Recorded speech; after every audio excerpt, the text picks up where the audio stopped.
One of the bigger problems that I see that I get calls about is dry spots near the heads. Not immediately around it, that's usually very green when I see them, but then just outside of that, it's dry.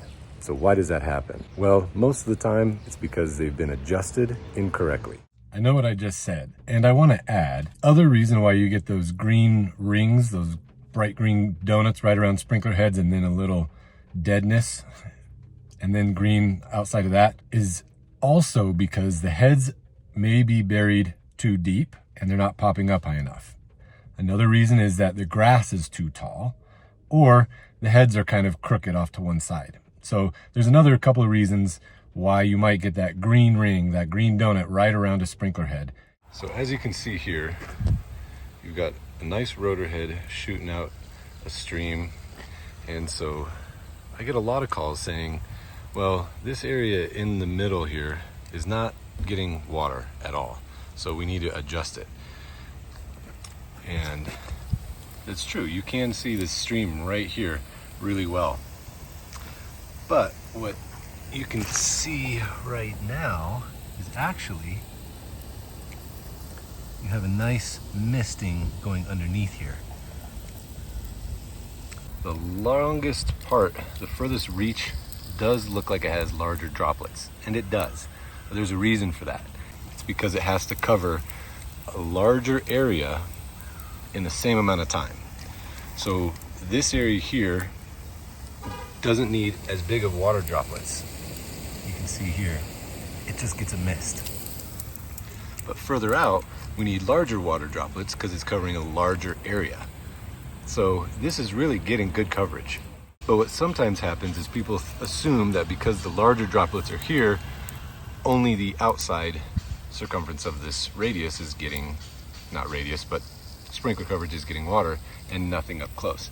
But as you can see, it's not entirely true. You can see how much water is going down here close, which is quite a bit. So this is what people do, is there's a screw right here in the front that they will screw down to adjust that stream. So now it's flatter and it looks like it's getting better coverage, but in reality, you just cut down the distance that you need. You're not actually getting any more water up close. So be careful of that. So adjusting the set screw on your rotors is not always the best thing. Sometimes it makes sense, but they were engineered a certain way for a certain amount of coverage in water.